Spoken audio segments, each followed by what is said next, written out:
This is the recording for the October 17th lecture. We have three things we're going to be doing as part of today's work.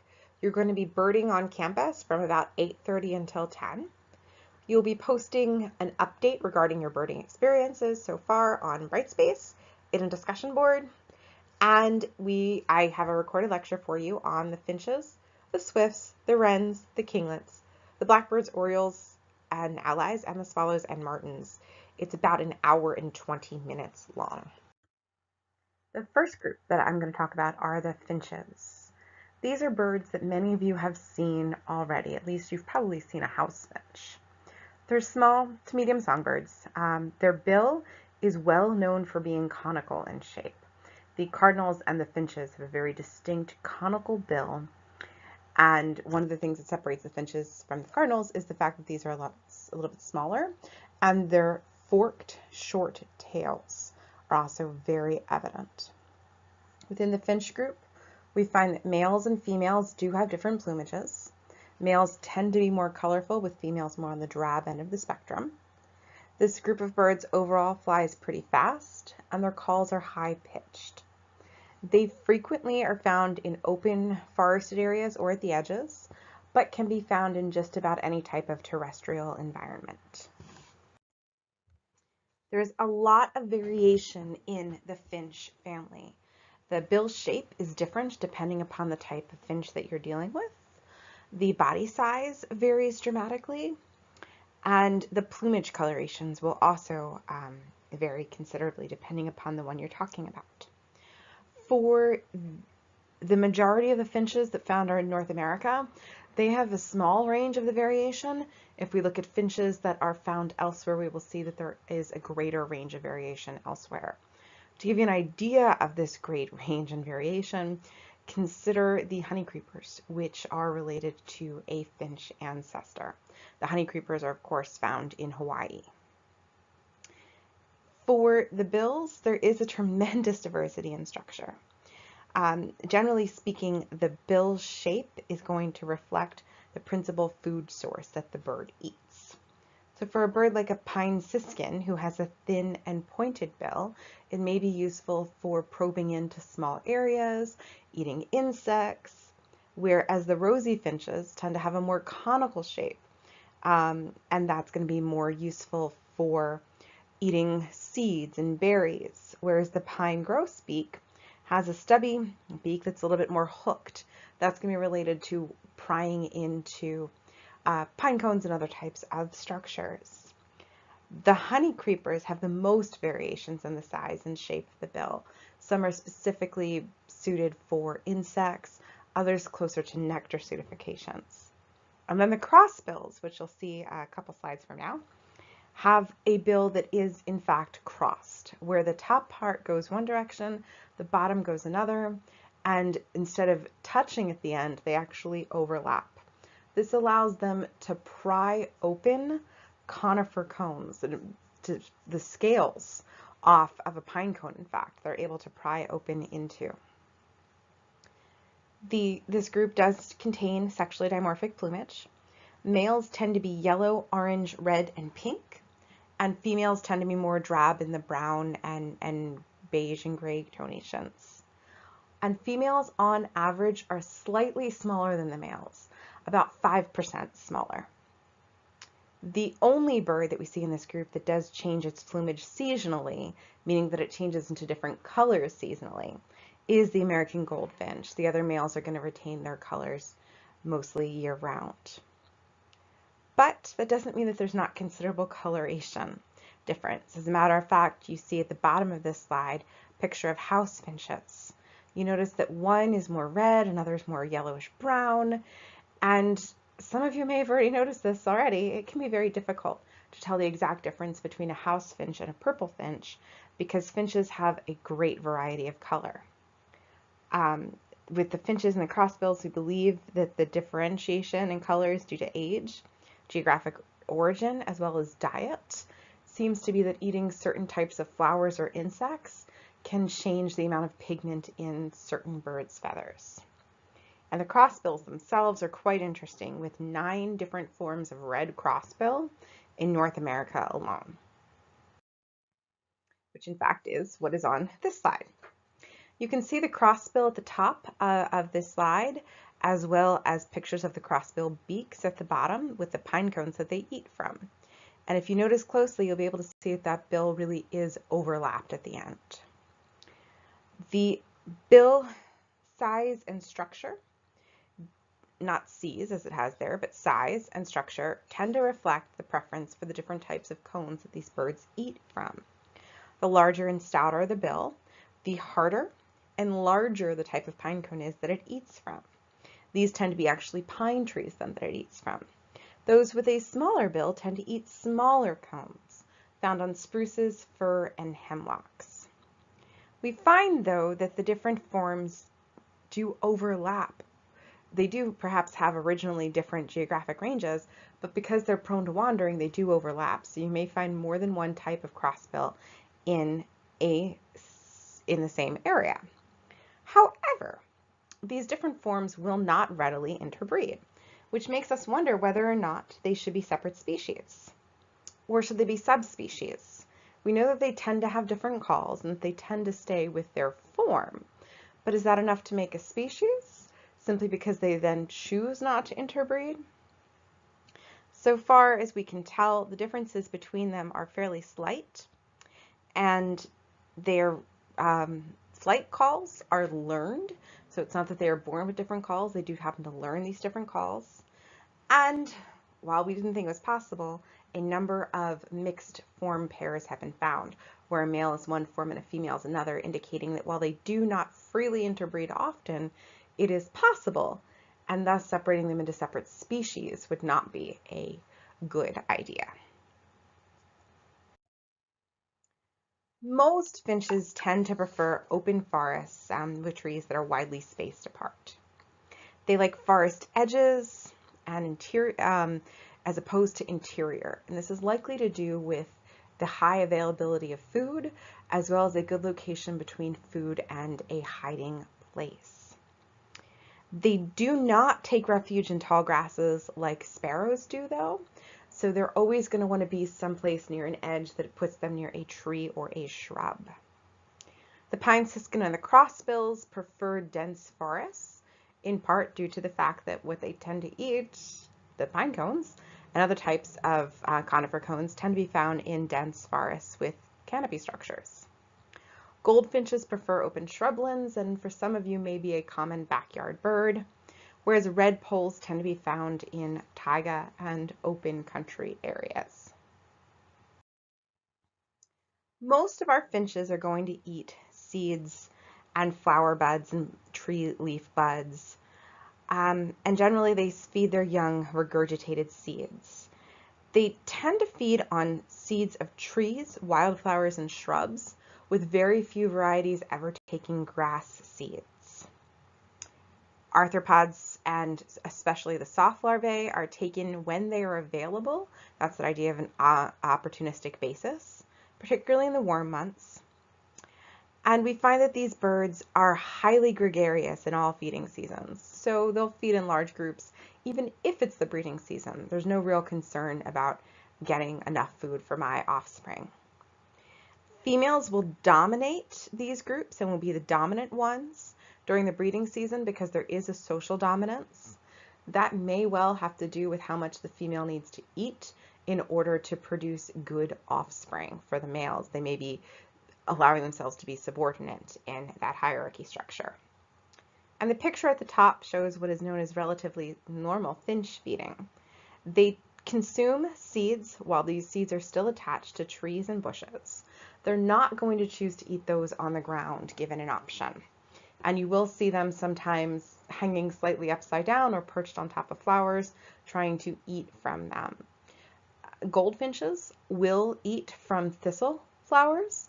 So if you're trying to attract goldfinches to your yard, you might want to start using thistle seeds or growing thistles. For breeding, our finches tend to be monogamous, which is that they form these single pairs with one male, one female. The female will solicit food from a prospective mate, And when she does this, she adopts the posture of a juvenile or even a nestling bird. She'll crouch down, flutter her wings around, and make a begging noise that the offspring would make. What she's doing is testing the male to see if he will feed her.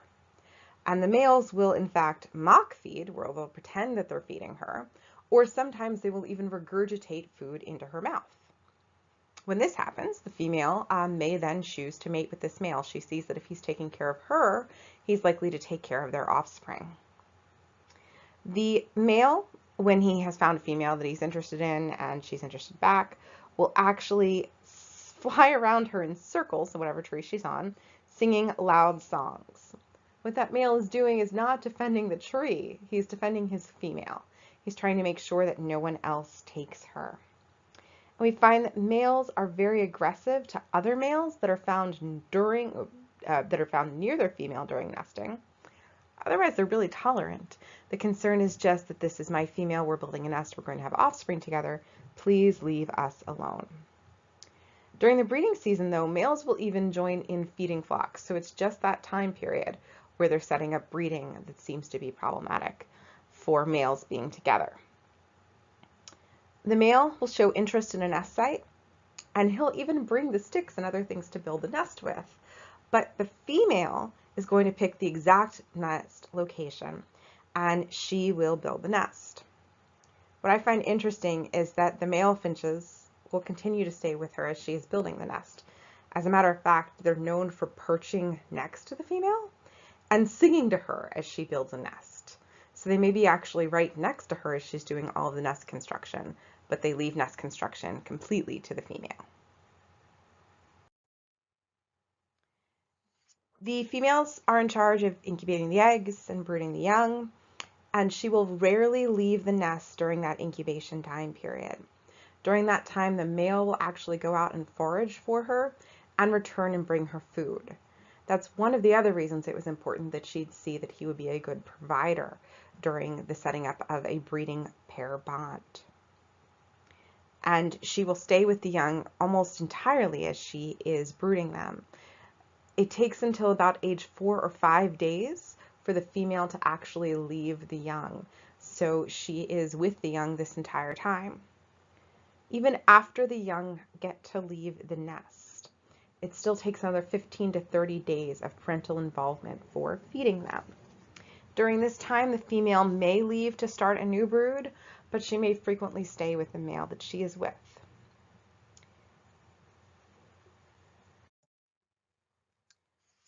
For vocalizations and displays for finches, we find that all of them have a species-specific flight call that they will use while they're in flight in groups. They have contact and location calls, which may be pretty much the same for everybody about seeing where they are. But vocalizations are very important for this group. They also make songs, alarm calls, contact notes, begging calls, and there's a great variety of noises that are made, and they will call while they are flying. Other birds are less prone to doing that, especially other types of songbirds. Females mostly sing during the nesting times, but may sing at other points in times in the year. And we find that some finches imitate other species as part of their own songs. Additionally, some of the mated pairs will do something called call matching. I apologize if that's on the same line as imitating vocalizations, but call matching is when a male and a female will have a song that they kind of sing to each other or back and forth between each other. We believe that this is useful in maintaining their pair bond, but also helps them to find each other in a large group of other birds. This group shows great ability for learning songs, and their vocal learning abilities have been very well studied. Finches don't really have migration per se, but they have a tendency to roam. They will do eruptions based on food availability, but they also just kind of move around, roam around. I'm going to go over here, what's going on over there. And that makes studying finches somewhat difficult because the patterns of where finches are found from year to year, as well as the numbers found in different locations, vary widely, and this is very normal for them. It's one of the things that makes ornithology difficult, is that the birds don't always follow our nice rules. Crossbills, like seen at the bottom here, which in this picture you can see that crossbill very well, have no predictable movements. Where they live is almost directly related to, if not directly related to, cone availability. That determines where they will winter, where they will breed, and we find that the crossbills can breed in just about any month, although it's least common for them to breed in autumn, because that is when they're usually molting their feathers. For conservation, the evening grosbeak and the white-winged crossbill are actually expanding their ranges, and this is one of those things that we're concerned, well, could this be bad for other birds? The house finch has greatly expanded its population in the east in the last 50 years, which is good considering it had been considerably reduced over a long period of time. The red crossbill is declining in areas where there's the red squirrel. This is because the red squirrel is a direct threat against the cones that the red crossbill does eat. And in other areas where the red crossbill is, its population has declined because of logging, because logging takes away pine forests. We find that with a lot of these finches that their numbers vary because there are unpredictable population cycles, and because some birds do wander dramatically, and also because some have had their ranges expand while others have had their ranges contract. So it's not as very easy to study this as we would like. For a couple individuals, we have seen some changes that are worth mentioning. The purple finch has had significant declines, with a decrease of about 1.5% per year from 1966 through 2010, resulting in a cumulative decline of about 46% of the species. The populations tend to be suffering because of areas where the house finch is actually expanding. Disease seems to be problematic for a few species, and it's worth mentioning that most finches, though, are not threatened at all. They're doing fairly well.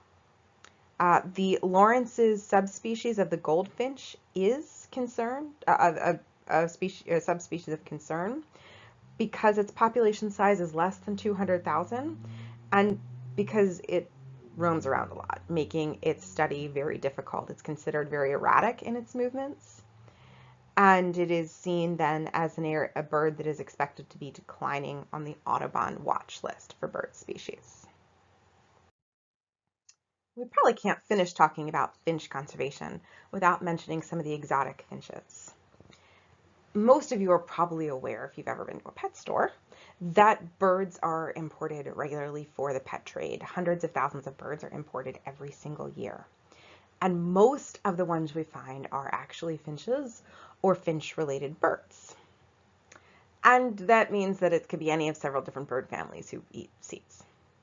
Finches make really good pets. They're small, they take up little space, they're excellent singers, easily kept in captivity, eat a fairly predictable type of food. They look pretty year-round, they don't change colors, and they're easy to interact with. They're also frequently found in aviaries because they're great for that too. But some birds have escaped from captivity, from pet stores, from aviaries, and have set up feral populations. So sometimes we find finches that don't really fit our field guides because they're actually an escaped exotic finch. Our next bird group that we're going to talk about are the swifts. And that Apodidae family name deals with the fact meaning without feet, because swifts look like, especially when they're flying, that they do not have any feet. This is because they have extremely short legs.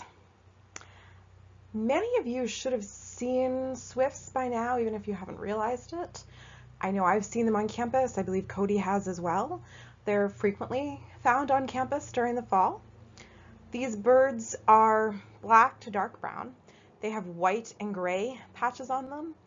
They're on the small to medium side of the spectrum, And they are aerial foragers, which mean they're going to be doing all of their feeding or most of their feeding in the sky.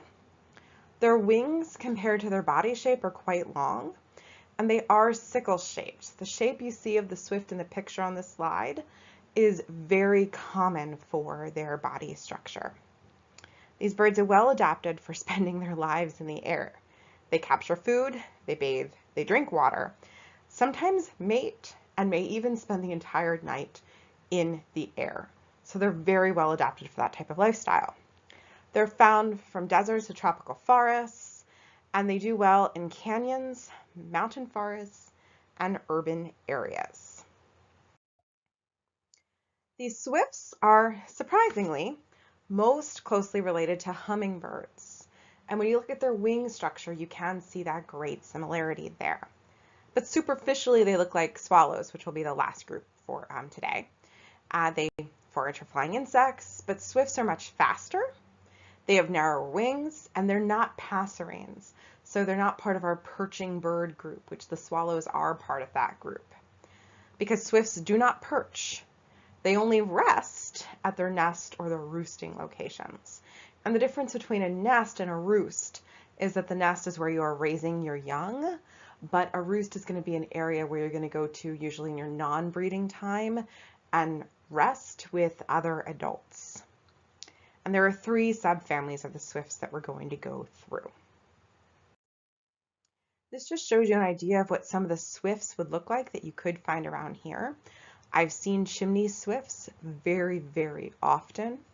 I have seen a white-throated swift, but it wasn't on campus. These birds are quite beautiful, and you can see the length of their wing compared to their body size from these pictures. The wing is actually longer than the body is. And if you look at their face and their bill, it looks like their bill is very short. That's because when they open their mouth, they have a very wide gape or mouth opening. And that's because they're going to feed on insects in the air. The Cypsilonidae swifts are 13 tropical New World species, which include the black swift. They have anisodactyl feet, meaning 3 forward toes and 1 backward toe.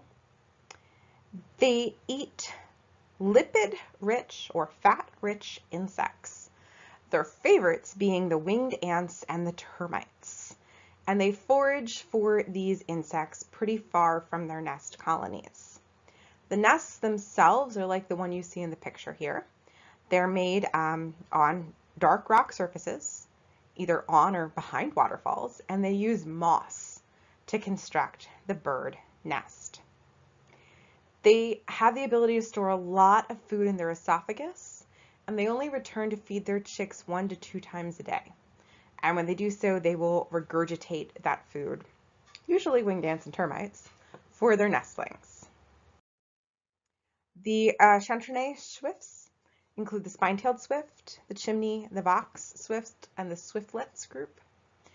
They have retrices, which are modified feathers, or feathers really with protruding shaft, tail feathers with protruding shafts, meaning that the highly keratinized part, that middle part of the feather, is going to extend out, that they use as props while roosting, similar to the way that the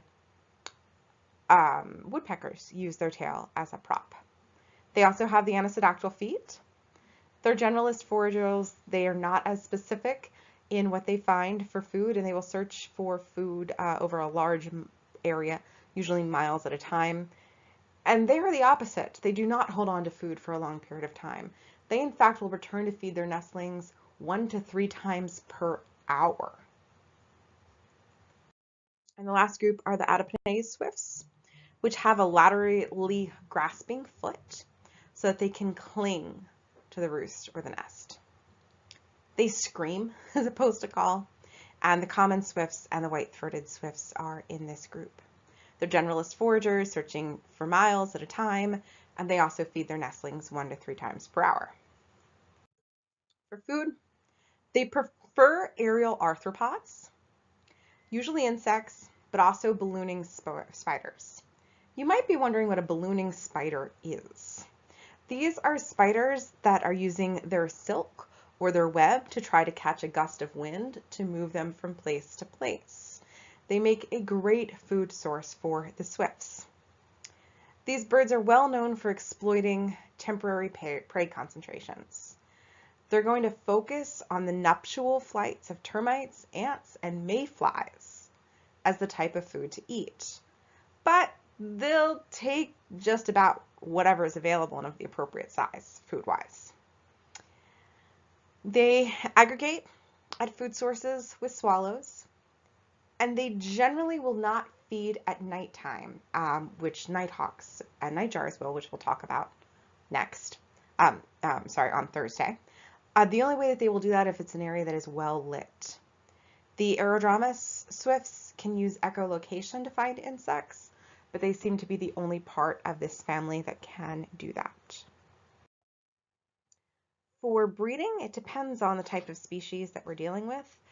The Cypselonidae breed in damp, dark areas with nests made of moss, lichens, and like I mentioned before, they're near or behind waterfalls. They will reuse their nest year after year, adding new material to it on a regular basis. The Chatternae build nests like you see in the picture here that are a half saucer shape. Half saucer because it looks like you cut the saucer in half and shoved it against the wall. And it's made of twigs, and they break the twigs off of dead trees while they're in flight, and they glue them together using salivary cement, which is exactly what it sounds like, saliva and other materials mixed together. Their nests are usually found in chimneys or hollow trees, and the nests of this group are what are frequently served in bird's nest soup. Now, if you didn't know that was a thing, I hate to tell you the fact that it is in fact a thing, having been served bird's nest soup before. I didn't eat it because it was, well, I tried to eat it, but I could not quite bring myself to eat soup with bird's nest pieces floating in it. It is considered a delicacy, but this is one of the nests that's used for that. The clutch sizes of these swifts tend to be about 4 to 5 eggs per clutch, with the swiftlets, because they're a much smaller bird, only having 1 to 2. The Aponidae swifts are very colonial. They'll be found roosting in on a cliff, in a rocky crevice somewhere, and there'll be lots of them nesting in the same place. They build a nest with plant material and feathers, and they will actually use their saliva to kind of glue it together until it feels like felt. They tend to have a clutch size of somewhere between 1 to 7 eggs, with 2 and 3 being the most common. For all of the swifts, the chick growth is slow. And part of the reason that this is slow is they go from offspring that are naked to downy covered to then feathers. So it's a multiple feather growth pattern as well here. So this is a much slower growth than you would expect given a bird of their small size. There are swifts that do have very long migrations, trans-equatorial migrations, where the chimney swift, for example, which we can find in Pennsylvania, migrates down to Peru. There are also 2 southern hemisphere species of swifts that breed in the southern hemisphere that migrate north to be here during the austral winter, which is the same as our summer. The white-throated swifts are now only migratory for part of their range, and the chimney and the Vosges swift accumulate fat reserves, and they're well known for doing this at very specific points, and they follow their traditional stopover points as they move from place to place, building up those fat reserves.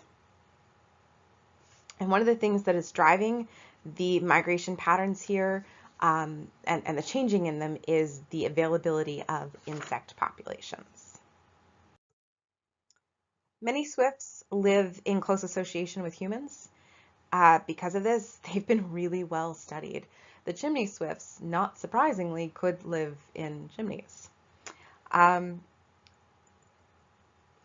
Other swifts have not been as well known because they tend to be inaccessible, building on the sides of cliffs and in caves, which make them very well restricted. Population declines, we have a few explanations, but they're speculation at best. For the chimney swift, one speculation is that many people have closed their household chimneys, either because they don't use their fireplace or because they don't want birds or squirrels or other things entering their chimneys. Chimney swifts have been in a long-term decline of about 2% from 1966 to 2010. They've had declines in 35 of the 43 states and provinces where they've been studied in North America. They've had an overall decline from 1966 until now of about 65 to 70%. They, in 2014, on the Audubon list, were listed as a common bird in steep decline. However, we've found that logging of old-growth forests is perhaps even more important for their decline than is the closing of household chimneys. We do know that in areas where nest boxes have been provided or artificial chimneys have been made available, their population is increasing. For the black swift, they're a pretty common bird, but they're very patchy in distribution. Large population here, smaller one there. They may move around depending upon insect availability, and it's difficult to find their nests, so they're not well understood. There was a suggestion that they were in a decline, but now the question is whether or not that was based on bad data. There's not enough data right now to suggest that they are in decline, just that they're one that we should be studying and finding a better way to observe. You'll see that this is a common thread in some of the conservation concerns. It's not that these birds are declining, it's that we don't know whether or not they are declining. And that makes it really difficult to draw a conclusion. Our next group of birds are the wrens. I believe most, if not all of you, have seen a wren by now, either a marsh wren or a house wren. I am, I guess, lucky enough that I have house wrens that nest in my front yard every year. These birds are tiny, and they all look somewhat similar. They have a thin, curved bill, short, round wings, and if you look at the wren on this picture, you can see that round wing, as well as the small size of these birds. They do carry their tails in an upright position, as you see by the one being held by this person. And that is sometimes a really easy way to determine that something is a wren. A lot of field guides talk about them carrying it in a cocked position or an up-cocked position, meaning that the tail is upright. They have no sexual dimorphism, same size, same coloration, no breeding colors. They're always going to be in this generally brown tonation colors. They do well in scrub habitats. Scrub, once again, dealing with the small vegetation or the shrubs and tall grasses and things like that. They do well in undergrowth, forested areas. They can be found in deserts, and they're very well adapted to living in human environments.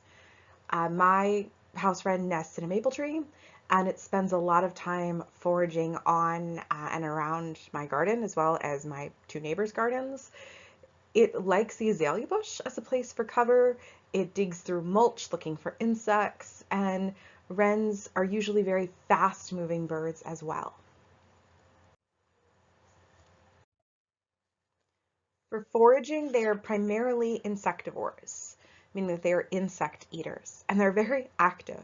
They're always moving as they're foraging, grabbing insects off of nooks, crannies, crevices, digging through leaf litter or mulch, picking things off of plants. They're very actively looking, and when I've noticed them, their whole body seems to be active in this foraging. They're not just turning their whole head, they're hopping from side to side, moving around, and they're going to be using that slender little bill to fit into small areas to find insects. The canyon wren is highly specialized compared to the other wrens. It actually has a flattened skull comparatively to other wrens, which allow it to move that skull into smaller crevices. And the skull has a hinge back by the neck.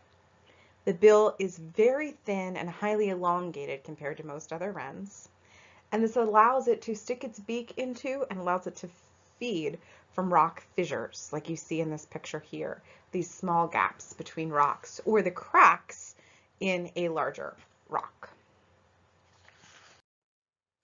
Wrens sing loudly and frequently, very loudly.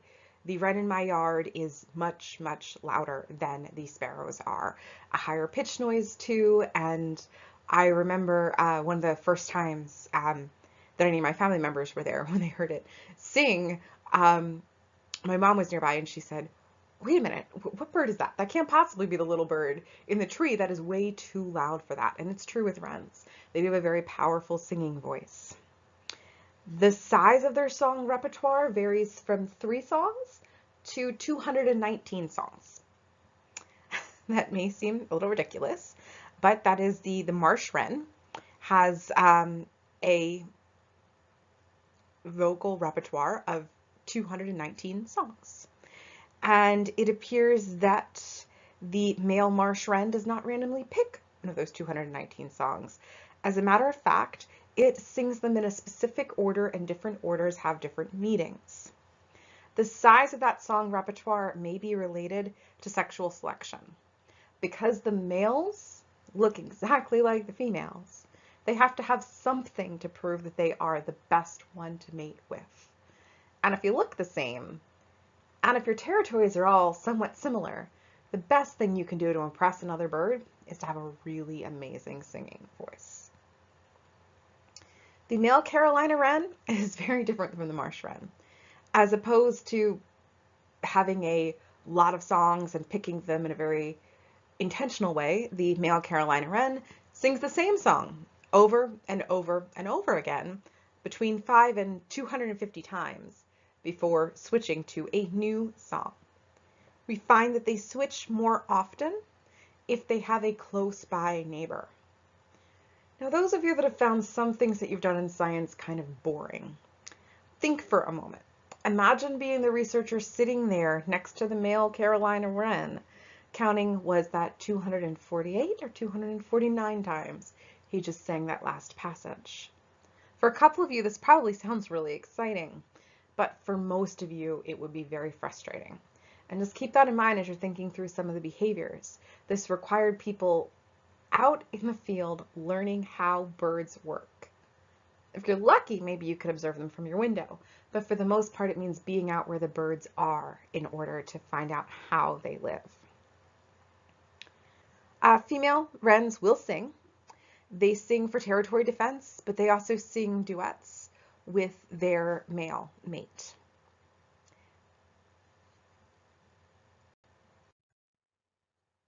Wrens tend to be territorial during the breeding season. And if they're not migratory, they will be territorial year-round. They have found a good territory. They do not want to give it up. What I found shocking about wrens, also what I found shocking about house sparrows, is that they will regularly destroy the eggs of another.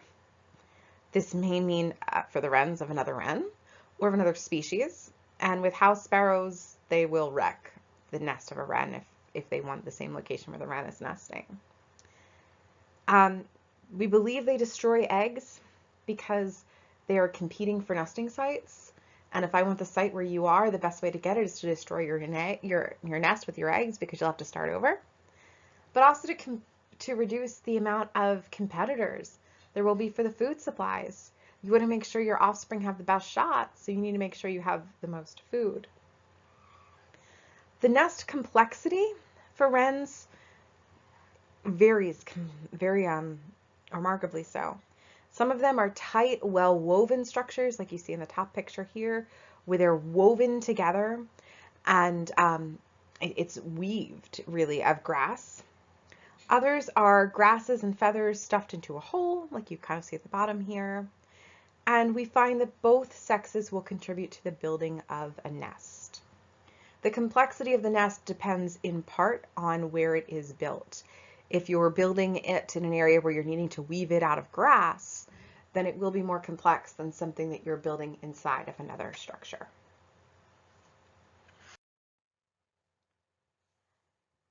The nest types and locations of where they're found vary from bird to bird. The house and the Bewick's wrens will build in cavities. Natural ones or artificial ones, meaning ones that we've provided for them. So you will find house wrens and Bewick's wrens that are capable of living in small birdhouses. If you've ever seen those very small birdhouses at a store, and you've looked at it and seen that the opening to that birdhouse is barely larger than a quarter, these birds can fit in there. And they'll make it a nice house. The winter in the Carolina will weave a cup nest into a crevice or low vegetation or on the ground. Rocky and Canyon nest in rock fissures, tunnels, and cavities. And because they nest like that, they don't have to do the weaving that others do. The cactus, the march, and the sedge wren will build globular and woven nests above ground in vegetation. The nest that's pictured at the bottom of this is actually done by the superb fairy wren, and theirs are considered to be one of the best of the wren nests. It requires quite a bit of construction time and effort. And we find that wrens make nests for purposes that are not just for nesting. They also have nests to roost, to winter in, for shelter from rain and storms and wind, because these are tiny birds, and sometimes they need a place to hide.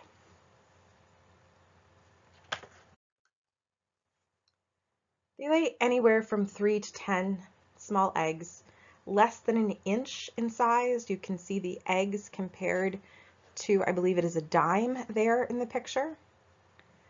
Their young, when they're born, are altricial, meaning that they're completely helpless. These are the opposite of the duck young, which were precocial. The altricial young may be born with down, they may be born completely naked. They have their eyes closed, they can't really do anything for themselves. You can see here 3 baby wrens in somebody's hand. Except these wrens are actually slightly older than a new hatchling, because if you look closely at them, you see the pin feathers just starting to come in on the wings. The young are fed by both parents until they're capable of fledging. That takes anywhere from 10 to 21 days, which is a long time for such small little birds. But that's because they are born so helpless that they have a lot of features that still need to be developed. They may need to have an additional 2 weeks of feeding after they have fledged. But once they've fledged, they've left the nest, which allows our wrens to start a second clutch should there be enough food supply in order to do so.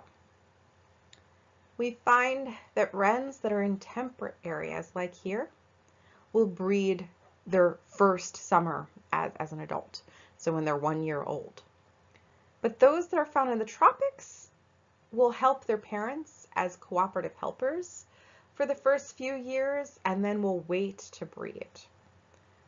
This is because of an interesting kind of paradox here. We always expect that the tropics have higher amounts of biodiversity, and they do. But because of that, or in part due to that, they also have a decreased amount of food available for these birds. So birds in the tropics have less food available than birds in the temperate areas during breeding seasons. And because of this, we find that the tropics tend to be the ones that will put things off. Either that or the ones that spend so much time out in the ocean or are significantly larger than others. Conservation for the wrens are in pretty good shape, basically. There's no one species that is threatened or endangered in North America. The Appalachian subspecies of Bewick's, or the Appalachian population of the Bewick's, has declined severely. From 1966 to 2011, it was found almost gone east of the Mississippi. And the reason is not what we expected. The reason appears to be that the house wren is nesting in the same area and that it just steals the nests of the Bewick's wren and kills off all the eggs. That was not what we were expecting when we tried to figure out what the threat was to these birds. Oh, it's another wren. The Carolina, the winter, and the house wrens are showing significant increases, which is a problem for other wrens. The rock is declining throughout quite a bit of its range, and the cactus is declining in areas that have seen habitat loss, but is stable in areas where the habitat is not decreasing. The marsh wren has decreased in the eastern portion of the United States, but greatly increased in the western portion of the United States. And as we are preserving more and more marshland in the east, it is continuing to rebound here. The sedge species is kind of a concern because it depends on wetland habitats. But it only nests in those with tall sedges and grasses that are found in wet meadows, hayfields, and marshes, not areas with cattails. And cattails are becoming more and more common in eastern marshes. So because of the expansion of cattails, the sedge wren is not having as much habitat available to it as we would have expected. Kinglets are our next group of birds, and they are also equally small, if not smaller, than the wrens. Some of you have seen a kinglet, and there's really two main varieties around here, the golden-crowned and the ruby-crowned kinglet. When you look at the kinglet, you may see that it looks like the top picture without a very obvious crown. But at other times, you will see it looks like the bottom picture here, where the crown feathers are standing upright. The majority of their body coloration is greenish to grayish brown, and it's unchanged year-round, so they're not going to change their coloration for breeding. But the species do have special colorations, either the gold or the ruby colors on the top of the head. They are highly active as they're feeding, and they will fidget around, flick their wings back and forth, and wing flicking has actually been really helpful in identifying these birds in the past for other students. Because when you see them doing the wing flicking behavior, it's so obvious that it's helped when you're seeing a small bird doing very strange movements of its wings while feeding. Oh, it might be a kinglet. And they're primarily found in coniferous forests. However, they have been found on campus in our conifer or gymnosperm bushes, usually over by the gym. There have been kinglets in the past, as well as a few other places on campus. And while they're primarily found in coniferous forests, they can be found in mixed deciduous coniferous areas. They catch most of their prey by hovering and a behavior known as fly catching, which we'll see in others. It's going to be aerial, flying after and catching of the food. As I mentioned, they flick their wings when foraging. Makes them quite active. They will join mixed species flocks when they migrate. They'll join them in the winter. They can be found in the winter with chickadees and nuthatches and sparrows and other birds. And as a matter of fact, we've seen them this way before at the Hildesee Farm Preserve. And the golden-crowned kinglet is quite an interesting bird. It is the smallest bird that is able to routinely endure freezing temperatures while maintaining a normal body temperature. It does not go into torpor in freezing conditions. It keeps its body temperature warm. It does this by huddling together in a group. So by sharing body warmth, they're able to avoid going into torpor. And torpor is similar to hibernation, except that what they do is that they're temporarily lowering their body temperature for a limited amount of time and allowing them to stay completely awake and ready to move if needed. But these birds are capable of withstanding freezing temperatures without doing that, simply by staying in a group. For breeding, the kinglet males are territorial, and they will sing to defend their territory and their mate. What you can see in the top of this slide is a picture of two male kinglets displaying at each other. They would be singing and shaking their heads to display those crown feathers with the feathers upright and pointed to look as large as possible. They're trying to look like they are completely in charge. When a male and a female decide to be a pair bond, the male will defend the nest and the territory while the female builds the nest. And these birds lay shockingly large clutch sizes given their tiny body size. 11 eggs for the golden crown kinglets and 12 for the ruby crown kinglets, which I leave this number here because I think it's really important. The mass of the clutch is up to 78% of the female's body mass by the time she's done laying the eggs. She only has 22% of her body mass left at the end of that time period. Because of this, perhaps, the parents will share parental duties, where both the male and the female will incubate the eggs and feed the young. This may allow the female to restore her body mass and her energy supplies. The ruby crowned will only lay a single clutch in a year, but the golden crowned are capable of laying a second if there is sufficient food and it's early enough in the year. They sing constantly through their breeding season to defend their territory. They will sing in the winter and during migration, but less frequently. And the two have very different types of songs. The ruby-crowned are complex and similar to a warbler song. The golden-crowned are high-pitched and much shorter. Both of them have different calls and they will call year-round. So these are vocal birds, even given the fact that they are so small. Perhaps one of the reasons why they are so vocal is their small size, that they're trying to seem like they are imposing by having a large and very vocal voice. The good news is that neither of these bird species are really at risk. The ruby-crowned kinglet had declined, but its population has been seen as stable since the 1960s. The golden crowned has increased in recent history. It had been seen as declining, that it declined about 70%.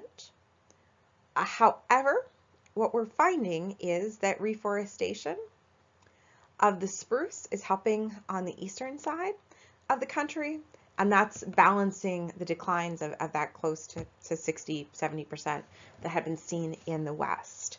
And we believe that this bird is capable of rebounding very well because of its ability to use various different types of habitats.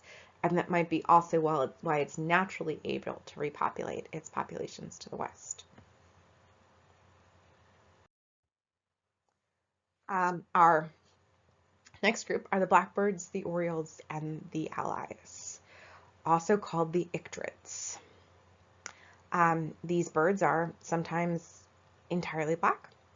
Some of them have an iridescence or a sheen to their feathers. This will look like a shiny purple or another coloration to them. Some of them have bright red or yellow markings. The orioles are in this group and they tend to be yellow or orange with black and white colorations. And these birds also have a strong, straight pointed bill that is useful for feeding in a variety of different ways. The three groups include the orioles, the meadowlarks, which includes the bobolink, which is the bird with the yellow type of hair that's at the top right, and the yellow-headed blackbird. The grackles, the blackbirds, and the cowbirds and some other birds are in this group. Now, those of you that have not yet seen a brown-headed cowbird, you probably still have time to see one. There's a picture of one here on this slide. There's also that red-winged blackbird, which many of you have seen or will see before the semester is out. The male red-winged blackbirds look like the one on this picture. The female red-winged blackbirds look nothing like this. That is worth noting. For habitat, orioles forest in trees while resting on the ground. They can be found in grasslands, agricultural fields. They'll like your lawn or a golf course. They do well in marshes.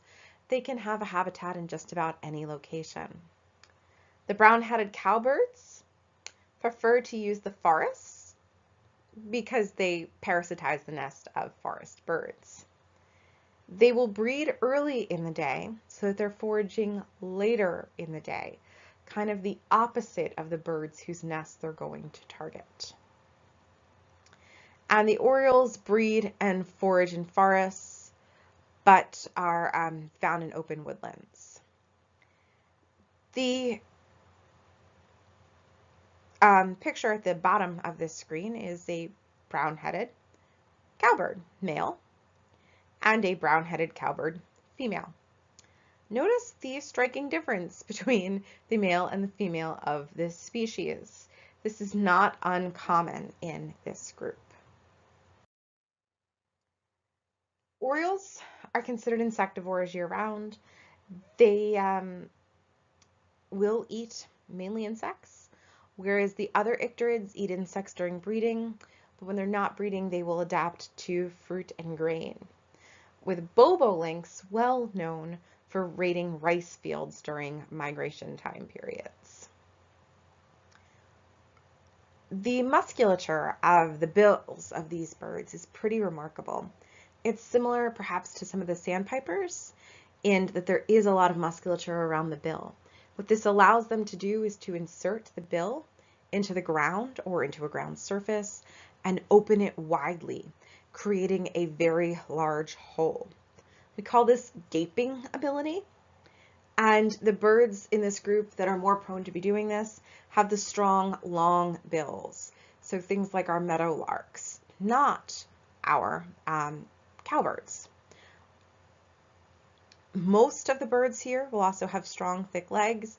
They use them mainly for walking on the ground, except orioles will use them for hanging from branches while foraging. Within the blackbird oriole group, we find that some of them are seasonally monogamous. And in these situations, both the male and the female are going to assist with raising the young, but the female still does the majority of the work.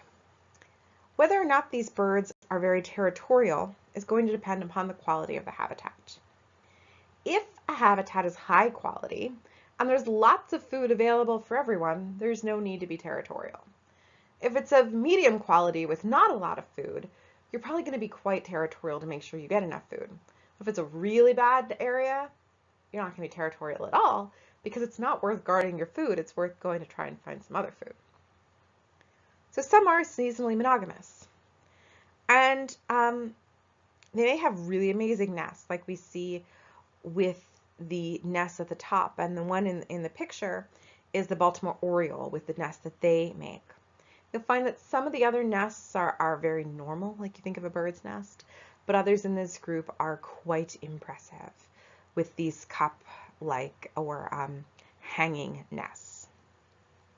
Now, for those that aren't seasonally monogamous, there's a couple other ways that they go about doing their breeding behaviors. In some of them, the male defends a territory, and on his territory, he has multiple nesting females, and he mates with all of them. So you have a male with a territory. On that territory are several females, and he mates with every single one of them. He is not going to help take care of the young, most likely. He's just going to defend the territory. Now, those females may sneak off and mate with somebody else, but they're going to come back. And what they're going to then do is defend against other females coming into their area. They don't care if males come in, they'll mate with them. But if another female comes in, she's threatening the food supply of the resident female's offspring. So it's a very interesting approach. The males defend against the males, the females defend against the females, and they really don't care about the opposite gender. That's not the only type of breeding structure that we see here, though.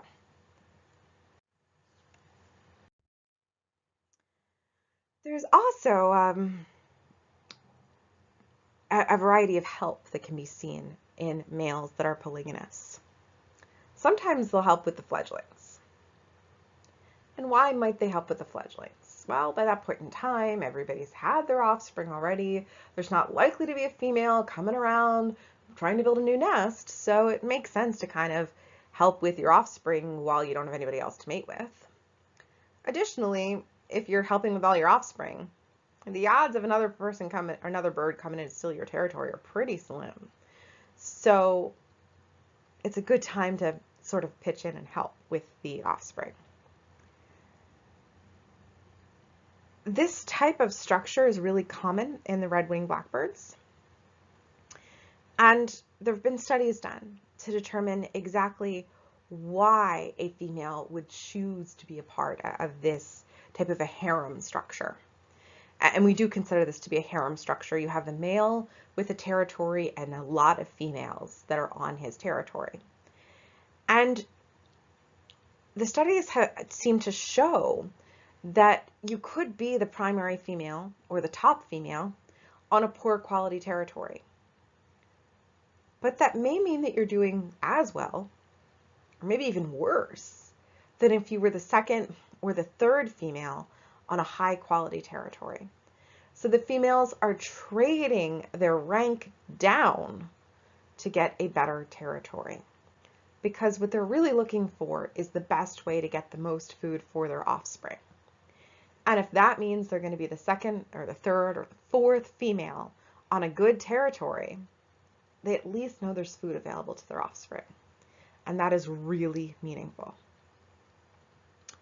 The tricolor blackbirds are not polygamous, are polygamous, but are not territorial. It's kind of weird, the idea that you have a male nesting with or mating with lots of females, but he's not defending his territory at all. And we find that they nest in synchronized colonies where everybody is nesting at a very similar time period, and that means that most of the eggs are going to hatch in a small time period. This is probably why they are not as territorial. And then we have the harem defense polygamy structure that is seen in the boat-tailed grackle. In this, you have a grackle who looks like the one in the picture, and the males will not defend a territory. They will defend the group of females. So let's see where the harem defense part comes into. They're defending the harem, not the territory. So the males defend their group of females. They do not let others breed with them. That is what they're always doing. The thing is that this is kind of dangerous to the man's health after a while. He's spending a lot of energy trying to make sure that nobody's mating with any of his females. And we believe that actually this is linked to a decrease in the length of time that a male boat-tailed grackle or other birds that utilize this harem defense polygamy structure will live. These males seem to live for less time than we would otherwise expect. And well, it's not always super effective. The alpha male who owns, if you will, or who's in charge of the harem, copulates with the females about 85 to 90%. Studies showed 87% of the time. So while he's the one that they are mating with 87% of the time, genetically, he's only the father of 25% of the offspring. So he's doing the clear majority of matings, but only 25% of the offspring are his. That means that other 13% of matings accounts for 75% of the offspring. That's partially because the females want to ensure that there's genetic differentiation between their offspring. And that may not seem like much, but there could be 10, 15 other birds that make up that other 75%. So technically, he's actually fathering a larger percentage of the offspring than anybody else is by far. And in a system like this, the male that's going to be in charge of the harem tends to be large. And because he fathers most of the offspring, we find that larger males are genetically more common, or are more common than the smaller males, because there is a genetic selection, if you will, for larger males. because they can defend the group, and if they can defend the group, they get the higher amount of matings. We do see that in our blackbirds and orioles, where males are competing more, that there is a bigger difference in the male size being much larger than that of the female. In polygamy, only very few of them are actually going to end up mating, which means there's a high level of competition, which means you have to be the best. And if that means being the largest or having the best territory, you have to do something to be the best. In monogamy, almost everybody's getting to mate, so there's very low competition. You don't have to be the best, you almost just have to be there. And we cannot finish talking about this group without talking about brood parasitism. You're already kind of aware of this concept, but we're going to spend just a little bit more time on it. So you know that cowbirds do not make their own nests. They don't really care for their own young. They parasitize a whole bunch of hosts. But we haven't really understood exactly how this makes them cowbirds then. Because how do cowbirds learn to see themselves as a cowbird and not as the bird that raised them? We know that lots of birds imprint on the bird that raises them. Others will learn cooperatively from the birds that are raising them. But this doesn't work for cowbirds because they're raised by somebody else entirely. Cowbirds as young as 5 days old respond, we've discovered, to what are called chatter vocalizations. These are made by female cowbirds that are nearby. And the female will be displaying to protect her territory and making chatter noises. These are the same noises she uses to attract a male cowbird. It's a pretty common noise, and in areas where cowbirds are found, this noise is very, very common. Recent studies have shown that this chatter by the female cowbirds is what starts programming the cowbird brains to respond to that noise. So hearing their females, even though they're not their, well, they may be their mothers, but even though they're not the ones raising them, that's what starts the cowbird, kind of cowbird development in the young. There's some sort of a sensor in the brain that recognizes the chatter and helps these birds to know which ones are like me and which ones are not like me. And that means that they're then going to learn noise from the ones that they recognize as like them, even though those aren't the ones that are feeding them. We find that these cowbirds will leave the nest as soon as possible after fledging, and they will immediately go out to look for other cowbirds. That way they can learn appropriate behaviors from adults of their species. So they're only really raised by the others up until the fledging time period. The prolonged exposure to a non-cowbird triggers responses to get out of the nest even faster. So by not meeting a cowbird, they actually seem to develop faster. Because if they don't find other cowbirds to learn from, they're going to start to develop the skills of the birds they're learning from, which means they're not going to know how to mate or even act appropriately around other cowbirds. And that's really problematic. So getting to others like yourself is important. And we can't finish talking about this without talking about the impacts on the host. Generally speaking, cowbirds are raised by birds that are smaller than them, which means they have a pretty large impact on that bird's nest success. If they were raised with herons or hawks, larger birds, there would be little impact on the breeding success of the host, and the cowbird babies might not make it at all. But because they are raised with smaller hosts, the costs that they bear are much, much larger, meaning that many of their own offspring, or even if only a few of their own offspring don't survive, the costs are very high for the host.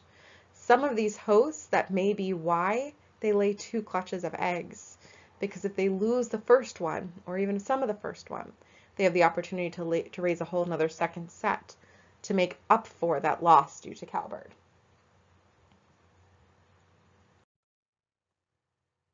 None of the birds in blackbird oriole grouping are seen as endangered in either the US or in Canada. In general, grassland birds are declining though. So that is worth noting that most of our orioles are declining. The orchard oriole is declining about 1% a year. Baltimore oriole has seen about a 24% decrease since the 1960s. For the orchard oriole, the reasons are cowbird parasitism and habitat loss. For the Baltimore oriole, it's a little bit more widespread. Deforestation, insecticides. Nighttime migration crashes with wires, buildings, and storms have crashed them during the nighttime migrations. And most recently, cell phone towers. The rusty blackbird, well, they're not in great shape. Their population dropped 90% from 1960 to 1990, and we don't know why. They're not endangered, and the population is kind of going up a little bit, but it's complicated. They are specialized foragers. They live at the shores of wooded ponds and forested swamps. Those are fairly threatened habitats in the United States. We haven't been good historically at protecting wetlands, so any bird that's wetland dependent is probably having declines. But it's not just the loss of habitat that's been problematic for them. In some of the areas, they're in places where there's been a lot of acid rain, which decreases your amount of aquatic invertebrates. But in other areas, we just don't know why they're declining. They've declined more than we would have expected. Meadowlarks are declining because of a loss of grassy habitats. Grasslands are becoming pastures or farmland or houses or other things. And we're actually finding that agricultural practices that are based on conservation, this idea of delaying hay cutting until later in the year, is really good. We hadn't quite figured that delay in hay cutting, which is good from a conservation standpoint and from an agricultural standpoint, would be so good for the meadowlarks. They're actually increasing in areas where there's a delay in hay cutting until later in the season. It appears that allows the young to have more food available to them and allows the parents to raise more young past the fledgling status. Brown-headed cowbirds have expanded in the 20th century. They're declining slightly now in some areas, but the areas where they seem to be declining are where the bronzed cowbird is spreading through the South and where the shiny cowbird is, which is now breeding in portions of the United States. So one cowbird is declining because others are coming in and taking its territory. That may not be the only reason why it's declined, but that seems to be a pretty big factor. Our last group of birds for this are the swallows and the martins. Swallows and martins are in some ways similar to the swifts. They forage for aerial insects, but they tend to be found right near the water. Like the swifts, they will need open areas for foraging, and they are also opportunistic in that they will eat whatever insects or other things they can when they find them. And these birds thrive in human areas in ways we had not expected. You'll see in a number of slides the fact that we have built houses for them that you might not think birds would take to, that they now might use in some places as their main source of habitat. The Native Americans were well known for keeping swallows and martins with them, and these birds, because of their good association with humans and their ability to thrive where we are some of the best studied wild birds in the world. This gives you an idea of the different types of swallows. I know and martins, I know some of you have seen a tree swallow, others have seen the northern rough-winged swallow. I think a couple people have seen the barn swallow. I don't know if any of you have seen the rest. But there's a good variety to these birds, and they're all quite beautiful in their own way. They have very strong similarities, and you'll notice that they, for the most part, other than the purple martin, they do have the white or the light colored underbelly. For variation, the males and the females tend to look mostly similar. The one that doesn't are the tree swallows. They do have more complex plumage. The juveniles will molt into an adult plumage in the winter after fledging, so they will become adult looking during their first spring. And the barn swallow, you can see its distinctive forked tail. The tree swallows above that do have a forked tail as well, where you can see that it does have two separate sides, but that barn swallow's forked tail is much, much longer. These birds are monogamous breeders, and the females will do all of the incubation for the majority of them, with the males helping to feed. So they will form a pair that will take care of their offspring together. And they have 3 different nesting strategies. The bank swallows will excavate a tunnel. Other swallows will nest in holes and crevices. And the rest will construct a nest made of mud, like the one you see in the picture here. They will also use man-made structures for nests. If they're provided with a house, they'll take it. It's the same idea as a hole or a crevice. The mud-based nests, though, are quite interesting. The barn swallow builds a simple cup, like you see at the top picture here. The cave swallow builds a high-walled cup. And then the cliff swallow is building a cup with a spout-like entrance to a gourd-shaped area. They build these by breaking mouthfuls of mud mixed with dry vegetation, and they build it mouthful by mouthful, basically, at a time. It's a pretty long process to build a nest. And those that build the most complicated nests don't use any vegetation at all. It's entirely mud brought mouthful by mouthful. Those that bring vegetation may bring it using their feet. But these nests take a lot of time and effort for building if it's a mud-based nest. And then we have the martins and the swallows that will take on these nests like you see here. The ones that look like an apartment house are known as martin houses. And they are quite remarkable, actually, that the birds will take to these nests. And we think that that might be because the young are protected in a group, and they recognize this. But there's a problem. Yes, your young are protected in the group, but how do you know which in the group are in fact your young, so that when you come back to feed them, you're capable of feeding them? Then there's a whole host of disadvantages to obligate colonial nesting, which we see in these birds. Obligate colonial nesting means that in order for them to nest, they must nest colonial. That obligate means that they have to do it this way, or they're required to do it this way. And that doesn't mean that what that means is that genetically and socially, this is how they are driven to do nesting. So what types of disadvantages do we have? Similar to colonial birds you'll find elsewhere. If there's a whole bunch of babies together, you're going to attract predators, like snakes, predatory birds. Then you're going to attract brood parasites like the cowbird, or actual parasites like lice and things like that. We also find that extra pair copulations, where a male or a female will mate with someone other than their mate, tend to go up in colonial nesting. So does egg dumping, where you lay an egg in somebody else's nest.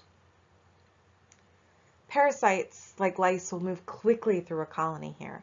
So not only are they attracted to the colony, but they will quickly move through a colony. And the colony itself actually interferes with the monogamous structure that these birds generally have.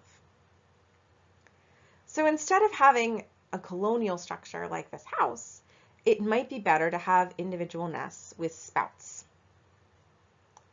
That spout entrance is going to reduce brood parasitism, but having individual nests is also going to reduce parasitism in general. And it also seems to be that having lots of individual nests decreases extra pair copulation. Conservation for these birds is kind of interesting. Human activities are are good for most of these birds. We've increased or stabilized the barn, the cliff, the cave, and the tree swallows, and the purple martins because we've created habitat for them. That's amazing. We've actually done good by creating human habitat. We build them houses, we make houses available to them. They may be able to nest in or on barns or other structures, and it's great. We're helping these birds. But we don't really know how our efforts have in fact changed their population. And because we see the population growing, we haven't focused on what the effects that pollution and deforestation and other things have had on them. But in the United States, these birds are doing well. The groups that we have here have good, stable populations. But this isn't true everywhere. Worldwide, there are a few species that are threatened, and all of them tend to have a small range. The one that's most recently gone extinct was the golden swallow. Not extinct. It's been extirpated. So the golden swallow was extirpated from Jamaica in 1989. What this means is that it is extinct in Jamaica. It is no longer found there. It is found in small pockets of Hispaniola, but its population is dramatically still declining. And that is a picture on the slide of the golden swallow. There are some video clips for you to watch from finches and swifts, as well as videos of wrens, kinglets, blackbirds, orioles, and swallows and martins. And there will be a place for you to post your birding updates on the discussion board. So thank you for paying attention to this recorded lecture. Please let me know if you have any questions.